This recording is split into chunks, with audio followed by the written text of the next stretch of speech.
ओम शांति। अॼु जी मुंहिंजी तारीख़ आहे 21/10/2025। अॼु मिठा मिठा बाप दादा चवनि था मीठे मीठे ॿार सवेरे सवेरे उथी बाबा सां मिठी मिठी ॻाल्हियूं करो।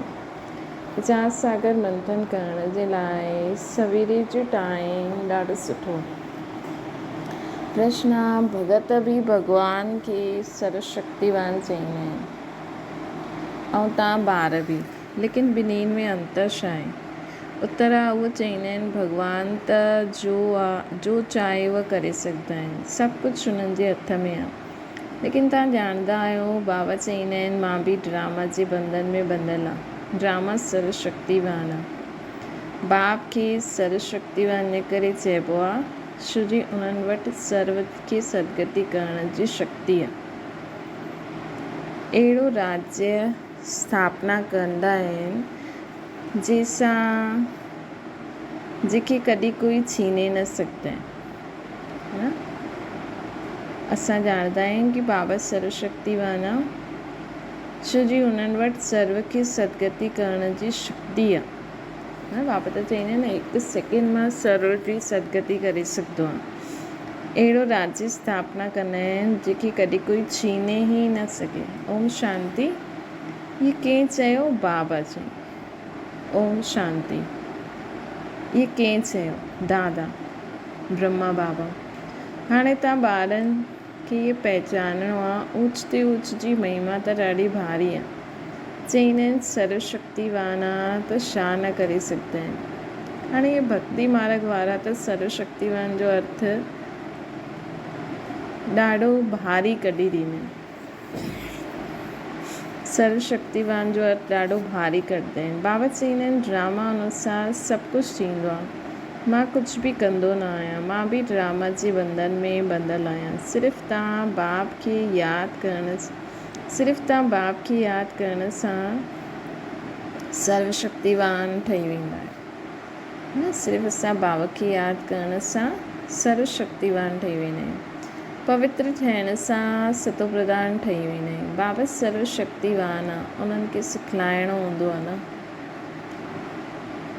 पवित्र ठहिण सां तमो प्रधान खां सतो प्रधान ठही वेंदा आहियूं। बाप सर्वशक्तिवान आहे, उन्हनि खे सिखलाइणो हूंदो आहे। ॿार मूंखे यादि करो त विक्रम विनाश थी वेंदा, पोइ सर्वशक्तिवान ठही विश्व ते राज्य कंदा। सिर्फ़ु बाबा खे यादि करण सां ई सर्वशक्तिवान ठही वेंदा आहियूं, पवित्र ठही वेंदा आहियूं, पूरे विश्व जा मालिक ठही वेंदा आहियूं। शक्ति न हूंदी त राज्य कीअं कंदा? शक्ति मिलंदी आहे बाप जी यादि सां, योग सां। इन करे इनखे प्राचीन योग चइबो आहे। तव्हां ॿार नंबरवार यादि करे ऐं ख़ुशी में ईंदा आहियो। तव्हां ॼाणंदा आहियो असां आत्मायूं बाप खे यादि करण सां विश्व ते राज्य प्राप्त करे सघंदा आहियूं। कोई जी ताक़त न जो छीने सघे। ऊच ते ऊच बाप जी महिमा सभु कंदा आहिनि, परंतु सम्झदा कुझु न आहे। ऊच ते ऊच बाप जी महिमा सभु कंदा आहिनि, परंतु सम्झदा कुझु न आहिनि। हिकु बि मनुष्य न आहे जंहिंखे पतो हुजे कि इहे नाटक आहे।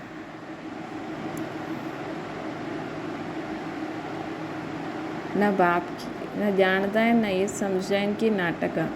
अगरि सम्झंदा हुजनि नाटक आहे त शुरू खां अंत ताईं इहे यादि अचिणो खपे न त नाटक चइण ई रॉन्ग थी वेंदो। चईंदा बि आहिनि इहे नाटक आहे, असां पाठ वॼाइण आया आहियूं, त हुन नाटक जे आदि मध्य अंत खे ॼाणणो खपे न। इहे बि चईंदा आहिनि असां मथां खां ईंदा आहियूं तॾहिं त वृद्धि थींदी आहे न। सत्युग में त थोरा मनुष्य हुया, एतिरी सभु आत्मायूं किथां खां ईंदियूं आहिनि। इहे कोई सम्झंदो ई न आहे। इहे अनादि ठहियल अविनाशी ड्रामा आहे, जो आदि खां अंत ताईं रिपीट थींदा आहे। तव्हां बाइस्कोप शुरू खां अंत ताईं ॾिसो, पोइ दुबारा रिपीट करे अगरि ॾिसंदव त चक्र हूबहू रिपीट थींदो, ज़रा बि फ़र्क़ु न आहे। बाबा मिठे मिठे ॿारनि खे कीअं वेही सम्झाईंदा आहिनि। केतिरो मिठो बाबा आहे न। बाबा तव्हां केतिरा मिठा आहियो। बाबा बसि हाणे त असां हलंदासीं पंहिंजी सुखधाम। बाबा त केतिरा मिठा आहियो, बाबा त बसि हाणे असां हलंदासीं पंहिंजी सुखधाम। हाणे इहो मालूम पियो कि आत्मा पावन ठही वेंदी त दूध बि उते पावन मिलंदो। श्रेष्ठाचारी माताऊं ॾाढो मिठियूं हूंदियूं आहिनि। समय ते ॿार खे आपे ई दूध पीआरींदा आहिनि। ॿार खे रोइण जी दरकार न हूंदी आहे। ईअं वीचार सागर मंथन करिणो हूंदो आहे। सुबुह जो बाबा सां ॻाल्हियूं करण में ॾाढो मज़ो ईंदो आहे। बाबा त केतिरी सुठी युक्ति ॿुधाईंदा आहियो श्रेष्ठाचारी राज्य स्थापना करण जी। पोइ असां श्रेष्ठाचारी माताउनि जी गोद में वेंदासीं। अनेक बार असां उन नई सृष्टि में आया आहियूं। हाणे असांजी ख़ुशी जा ॾींहं ईंदा। ये ख़ुशी जी खुराक आहे, इन करे गायन आहे, अतींद्र सुख पुछिणो आहे त गोप गोपियुनि खां पुछो। हाणे असांखे बेहद जो बाप मिलियो आहे। असांखे पोइ स्वर्ग जो मालिक श्रेष्ठाचारी ठाहींदा। कल्प कल्प असां पंहिंजे राज्य भाग्य वठंदा आहियूं, हार खाईंदा आहियूं, पोइ जीत पाईंदा आहियूं। हाणे बाबा खे यादि करण सां ई रावण ते जीत पाईंदासीं। पोइ असां पावन ठही वेंदासीं। हुते लड़ाई दुख आदि जो नाम ई न, कोई ख़र्चो ई न आहे। भक्ति मार्ग में जन्म जन्मांतर केतिरो ख़र्चो कयो, केतिरा धक्का खाधा, केतिरा गुरू कया। हाणे वरी अधु कलाक असां कोई गुरू न कंदासीं। शांतीधाम सुखधाम वेंदासीं। बाबा चईंदा आहिनि तव्हां सुखधाम जी राही आहियो। हाणे दुखधाम सां सुखधाम में वञिणो। वाह असांजो बाबा कीअं असांखे पढ़ाइनि था। असांजो यादगार बि हिते आहे न। इहो ॾाढो वॾो वंडर आहे। हिन दिलवाड़ा मंदिर जी त अपरंपार महिमा आहे। वाह असांजो बाबा कीअं असांखे पढ़ाइनि था। असांजो यादगार बि हिते आहे। इहे त दिलवाड़ा वॾो वंडर आहे। इहे दिलवाड़ा मंदिर बि त अपरंपार महिमा आहे न। हाणे असां राजयोग सिखंदा आहियूं, उनजो यादगार त ज़रूरु ठाहींदो न। इहो हूबहू असांजो यादगार आहे। बाबा मम्मा ऐं ॿार वेठा आहिनि, हेठि योग सिखनि था। मथे में स्वर्ग जी राजाई आहे। झाड़ में बि केतिरो क्लियर आहे न। बाबा कीअं साक्षात्कार करायो आहे, पोइ चित्र वेही ठाराया आहिनि। बाबा साक्षात्कार करायो आहे, पोइ करेक्ट बि कयो आहे न। केतिरो वंडर आहे। सॼी नई नॉलेज आहे। कंहिंखे बि हिन नॉलेज जो पतो ई न आहे। बाप ई वेही सम्झाईंदा आहिनि। मनुष्य केतिरा तमो प्रधान ठही वेंदा आहिनि। मनुष्य सृष्टि वधंदी वेंदी आहे। मनुष्य सृष्टि वधंदी वेंदी आहे।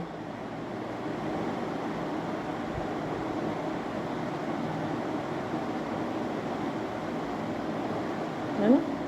बाबा चवनि था भक्ति बि वृद्धि खे पाईंदे पाईंदे हाणे तमो प्रधान थी वई आहे। हिते हाणे त सतो प्रधान ठहिण जो पुरुषार्थ कंदा आहियो। गीता में बि अक्षर आहे मनमना भव।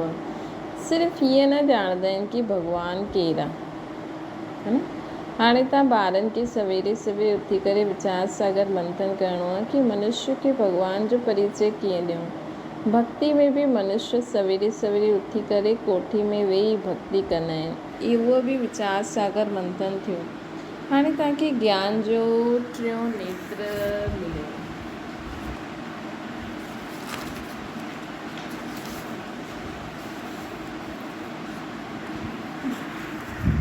बाबा टियों नेत्र ॾियण जी कथा ॿुधाईंदा आहिनि। इनखे ई तीजड़ी जी कथा चइबी आहे। तीजड़ी जी कथा, अमर कथा, सत्यनारायण जी कथा बि मशहूरु आहे न। ॿुधाइण वारो त हिकु बाबा ई आहे जो पोइ भक्ति मार्ग में हलंदी आहे। ज्ञान सां तव्हां ॿार सॉल्वेंट, बाबा जो असांखे कथा ॿुधाइनि था, पोइ इहे भक्ति मार्ग में हलंदी आहे।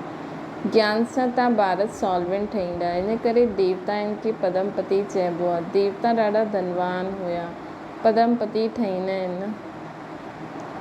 कलयुग खे बि ॾिसो ऐं सतयुग खे बि ॾिसो। राति ॾींहं जो फ़र्क़ु आहे न।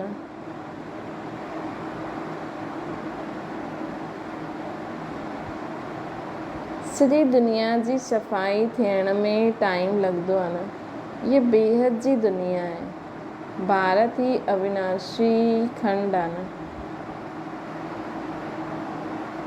भारत ही अविनाशी खंड आहे। ये कॾहिं प्रायलोप न थींदो आहे। हिकु ई खंड रहंदो आहे अधु कलाक। भारत अविनाशी खंड आहे जो कॾहिं गुम न थींदो आहे। ये हिकु ई खंड रहंदो आहे अधु कलाक, पोइ ॿिया खंड इमर्ज थींदा आहिनि। तव्हां ॿारनि खे केतिरो ज्ञान मिलंदो आहे। चओ वर्ल्ड जी हिस्ट्री जोग्राफी कीअं चकर लॻाईंदी अची करे सम्झो। प्राचीन ऋषि मुनि जो केतिरो मान आहे न, है न। परंतु उहो बि सृष्टि जे आदि मध्य अंत खे न ॼाणंदा आहिनि। उन्हनि जो ॾाढो मान आहे, लेकिन उहो बि सृष्टि जे आदि मध्य अंत खे न ॼाणंदा आहिनि। उहे हठयोगी आहिनि। हा, बाक़ी उन्हनि में पवित्रता जी ताक़त आहे जंहिंसां भारत खे थमाईंदा आहिनि। न त भारत पतो न छा थी वञे आहे। मकान खे पोची आदि लॻाइबी आहे त शोभा थींदी आहे। भारत महान पवित्र हुयो, हाणे उहो ई पतित ठहियो आहे। हुते तव्हांजो सुख बि ॾाढो समय हलंदो। तव्हां वटि ॾाढा धन रहंदा। तव्हां भारत में ई रहंदा हुयो। तव्हांजो राज्य हुयो। कल्ह जी त ॻाल्हि आहे, पोइ बाद में अन्य धर्म आया। उन्हनि अची करे कुझु सुधार करे पंहिंजो नाम बालो कयो। हाणे उहे बि तमो प्रधान थी विया आहिनि। हाणे तव्हां ॿारनि खे ख़ुशी, ॾाढी ख़ुशी, केतिरी ख़ुशी थियणी खपे। इहे सभु ॻाल्हियूं नए खे न ॿुधाइणी खपनि। पहिरियों त उन्हनि खे बाप जी पहचान ॾियो। जेसिताईं बाप ते निश्चय न वेहे तेसिताईं ॻाल्हियूं ॿुधाइण में विश्वास न कंदा। बाबा जो नाम रूप देश काल ॼाणंदा आहियो। ऊच ते ऊच बाप जो पाठ त मशहूरु हूंदो आहे न। हाणे तव्हां ॼाणंदा आहियो उहा बाप ई असांखे डायरेक्शन ॾियनि था। तव्हां पोइ वरी खां पंहिंजी राजधानी स्थापना कंदा आहियो। तव्हां ॿार मुंहिंजा मददगार आहियो। तव्हां पवित्र ठहींदा आहियो। तव्हांजे लाइ पवित्र दुनिया ज़रूरु स्थापना थियणी आहे। तव्हां इहे लिखी सघंदा आहियो कि पुराणी दुनिया बदिले थी, पोइ इहो सूर्यवंशी चंद्रवंशी राज्य हूंदो, पोइ रावण राज्य हूंदो। चित्रनि ते सम्झाइणु ॾाढो मिठो लॻंदो आहे। इन में तिथि तारीख़ सभु लिखियलु आहे। भारत जो प्राचीन राजयोग माना यादि सां विक्रम विनाश थींदा आहिनि ऐं पढ़ाई सां स्टेटस मिलंदो आहे। दैवी गुण धारण करणा आहिनि। हा, एतिरो ज़रूरु आहे, माया जा तूफ़ान ईंदा। यादि सां असां सतो प्रधान ठहींदासीं, पढ़ाई सां स्टेटस पाईंदासीं। दैवी गुण बि धारण करणा आहिनि। हा, एतिरो ज़रूरु आहे, माया जा तूफ़ान ईंदा। सवेरे उथी करे बाबा सां ॻाल्हियूं करण में ॾाढो मज़ो ईंदो आहे। भक्ति ऐं ज्ञान ॿिन्हिनि जे लाइ इहे टाइम सुठो आहे। मिठी मिठी ॻाल्हियूं करणी खपनि। हाणे असां श्रेष्ठाचारी दुनिया में वेंदासीं। ॿुढनि जे दिलि में त इहो रहंदो आहे कि असां शरीर छॾे वञी करे गर्भ में वेंदासीं। बाबा केतिरो नशो चढ़ाईंदा आहिनि। अहिड़ी ॻाल्हियूं वेही करो त बि तव्हांजो जमा थी वञे। शिव बाबा असांखे नरकवासी खां स्वर्गवासी ठाहिनि था। पहिरियों असां ईंदा आहियूं, सॼो ऑलराउंड पार्ट असां वॼायो। सत्युग खां वठी करे असां ऑलराउंड पार्ट वॼायो आहे। हाणे बाबा चईंदा आहिनि हिन छी चोले खे छॾो। हाणे बाबा असांखे चईंदा आहिनि कि हिन छी चोले खे छॾो। हीअ ख़ुशी जी ॻाल्हि आहे न। असांखे सभु कुझु पतो आहे। असां ऑलराउंड पार्ट वॼायो आहे।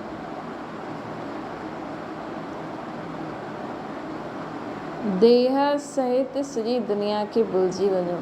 ये बेहद जो संन्यास आहे। हुते बि तव्हां बुढा थींदा त साक्षात्कार थींदो। असां ॿार ठहींदा आहियूं, ख़ुशी थींदी आहे। बचपन त सभिनि खां सुठो आहे न। इहे सवेरे वेही वीचार सागर मंथन करिणो आहे। पॉइंट्स निकिरंदी त तव्हांखे ख़ुशी थींदी। ख़ुशी में घंटो ॾेढ घंटो बितजी वेंदो। ख़ुशी में घंटो ॾेढ घंटो बीतजी वेंदो। जेतिरी प्रैक्टिस थींदी वेंदी ओतिरी ख़ुशी वधंदी वेंदी। ॾाढो मज़ो ईंदो। पोइ घुमंदे फिरंदे यादि करिणो आहे। फ़ुर्सत ॾाढी आहे। हा, विघ्न पईंदा आहिनि, हुननि में कोई शक न आहे। विघ्न त पईंदा। धंधे में मनुष्य खे निंड न ईंदी आहे, सुस्त माण्हू निंड कंदा आहिनि। तव्हां जेतिरो थी सघे शिव बाबा खे यादि कंदा रहो। तव्हांखे बुद्धि में रहंदो आहे शिव बाबा जे लाइ असां भोजन ठाहींदा आहियूं, शिव बाबा जे लाइ असां इहे कंदा आहियूं। भोजन बि शुद्धि सां ठाहिणो आहे, अहिड़ी चीज़ न हुजे जंहिंसां खिटपिट थी वञे। बाबा ख़ुदि बि यादि कंदा आहिनि। अच्छा, मीठी मीठी सिकी लॻे ॿारनि प्रति माता पिता बाप दादा जो यादि प्यार ऐं गुड मॉर्निंग। रूहानी बाप जी सभिनि रूहानी ॿारनि खे नमस्ते। असांजी बि रूहानी माता पिता बाप दादा खे यादि प्यार गुड मॉर्निंग ऐं नमस्ते। धारणा जे लाइ मुख्य साथ सवेरे सवेरे उथी बाबा सां मिठी मिठी ॻाल्हियूं करणियूं आहिनि। रोज़ु ख़ुशी जी खुराक खाईंदे हुए अतींद्रिय सुख जो अनुभव करो। रोज़ु ख़ुशी जी खुराक खायो। बाबा एॾो सारो ज्ञान ॾिनो अथई, हुन मां कहिड़ी ख़ुशी जी खुराक, कहिड़ी ॻाल्हि सां तव्हांखे ॾाढी ख़ुशी थींदी आहे, हुनखे रोज़ु स्मृति में लायो। सत्य आहे, सत्य की राजधानी जी स्थापना करण में बाबा जो पूरो पूरो मददगार ठहिण लाइ पावन ज़रूरु ठहिणो आहे। यादि सां विक्रम विनाश करणु, यादि सां विक्रम विनाश करणु। भोजन बि शुद्धि सां ठाहिणो। वरदाना दिव्य गुणनि जे आह्वान द्वारा सर्व अवगुणनि जी आहुति ॾियण वारा संतुष्ट आत्मा जी दीपावली ते विशेष सफ़ाई ऐं कमाई जो ध्यानु रखंदा आहियूं। तव्हां बि सभु प्रकार जी सफ़ाई ऐं कमाई जो लक्ष्य रखी संतुष्ट आत्मा ठहो। संतुष्टता द्वारा ही सर्व दिव्य गुणनि जो आह्वान करे सघंदा आहियूं। मतलब हिकु संतुष्टता जो गुण हुजे त सभु गुण अची वञे, पोइ अवगुणनि जी आहुति स्वतः थी वेंदी आहे। अंदरि जो कमज़ोरी कमी निर्बलता कोमलता रहियल आहे, उन्हनि खे समाप्त करे हाणे नयो खातो शुरू करो। नए संस्कार जे नया वस्त्र धारण करे सच्ची दीपावली मनायो, है ना। पुराणो खातो कमी कमज़ोरी निर्बलता जो खातो समाप्त करे नयो खातो शुरू करो।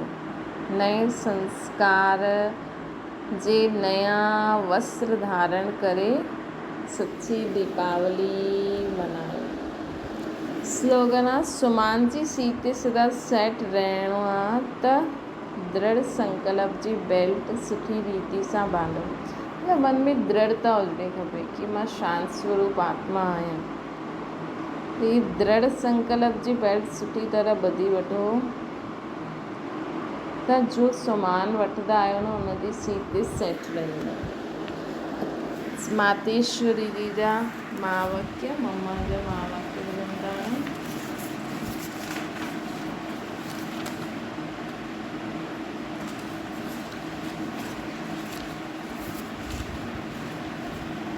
हिन अविनाशी ईश्वर ज्ञान प्राप्त करण लाइ कोई बि भाषा सिखणी न पवंदी आहे। पंहिंजो जो ईश्वर ज्ञान आहे उहो ॾाढो ई सहज ऐं मिठो आहे। इन सां जन जन्मांतर जे लाइ कमाई थींदी आहे। इहे ज्ञान एतिरो सहज आहे जो कोई बि महान आत्मा अहिल्या जहिड़ी पत्थर बुद्धि कोई बि धर्म वारो बालक खां वठी करे वृद्ध ताईं कोई बि प्राप्त करे सघंदो आहे। ॾिसो एतिरो सहज हूंदे हुए बि दुनिया वारा हिन ज्ञान खे ॾाढो भारी सम्झंदा आहिनि। कोई सम्झंदा आहिनि जॾहिं असां ॾाढा वेद शास्त्र उपनिषद पढ़ी करे वॾा विद्वान ठहिया आहियूं, उन जे लाइ पोइ भाषा सिखणी पए, ॾाढा हठयोग करे करूं तॾहिं प्राप्त थी सघे। लेकिन इहे त असां पंहिंजे अनुभव सां ॼाणे चुकिया आहियूं कि ज्ञान ॾाढो सहज आहे, सरल आहे ऐं सरल भाषा में आहे। छो जी स्वयं बाबा परमात्मा असांखे पढ़ाईंदा आहिनि। हिन में कोई हठ क्रिया न जप तप न शास्त्रवादी पंडित ठहिणो आहे, न कोई हिन जे लाइ संस्कृत भाषा सिखण जी ज़रूरत आहे। ये त नॉलेजफुल, ये त नेचुरल आत्मा खे पंहिंजे परम पिता परमात्मा सां गॾु योग लॻाइणो आहे। पर कोई न ज्ञान खे न बि धारण करे सघे त सिर्फ़ु योग सां बि ॾाढो फ़ाइदो आहे। हिन सां हिकु त पवित्र ठहींदा, ॿियो कर्म बंधन भस्मीभूत थींदा आहिनि ऐं कर्मातीत ठहींदा आहिनि। एतिरी ताक़त आहे इन सर्वशक्तिवान परमात्मा जी यादि में न कि पिछलो हिसाब किताब चुकतो थी सघंदो आहे, पापनि सां मुक्त थी सघंदा आहियूं, कर्म बंधन भस्मीभूत थी सघंदो आहे। भल उहे पंहिंजे साकार ब्रह्मा तन द्वारा असां योग सिखलाइनि था, परंतु पोइ बि हिते त असांजो कनेक्शन डायरेक्ट शिव बाबा सां थींदो आहे न, है न। डायरेक्ट उन ज्योति स्वरूप शिव परमात्मा खे उन सां कनेक्शन जुड़ंदो आहे। भले बाबा चईंदा आहिनि ब्रह्मा बाबा जी भ्रुकुटी में मूंखे ॾिसो, लेकिन बाबा इहे बि त चईंदो त जॾहिं उन्हनि सां ॻाल्हियूं करणियूं आहिनि, न त पंहिंजो ख़ुदि खे आत्मा सम्झी निराकार रूप में मथे यादि करो न बाबा खे, है न, या हेठि बि यादि करो त असांजे हिते डायरेक्ट कनेक्शन शिव बाबा सां आहिनि। हिन यादि सां ई कर्म बंधन जी मैल उतरी वेंदी। अच्छा, ओम शांति। अव्यक्त इशारे जो स्लोगन आहे, शांति जी शक्ति जो प्रयोग करणु पहिरों स्व जे प्रति तन जी व्याधि जे मथे करे ॾिसो। शांति जी शक्ति, हिन शक्ति द्वारा कर्म बंधन जो रूप मिठे संबंध जे रूप में बदिली वेंदो। हिन शक्ति द्वारा, शांति जी शक्ति द्वारा कर्म बंधन जो रूप, जेको कर्म बंधन जो रूप आहे न, मिठे संबंध जे रूप में बदिली वेंदो। हर हिकु असां कोई हिसाब किताब जे रूप में संबंध में न ईंदासीं, आत्मा भाव जे संबंध में ईंदासीं। कर्म वो कर्म जो कड़ो बंधन आहे। साइलेंस जी शक्ति सां इहे पाणी जी लकीर मिसल अनुभव थींदो ऐं कर्म भोग पाणी जी लकीर मिसल अनुभव थींदो। भोगना वारो न, भोगना भोगूं था ईअं न, लेकिन साक्षी दृष्टा थी करे हिन हिसाब किताब जो दृश्य बि ॾिसंदा रहंदा। अच्छा, ओम शांति। बाबा खे यादि करो।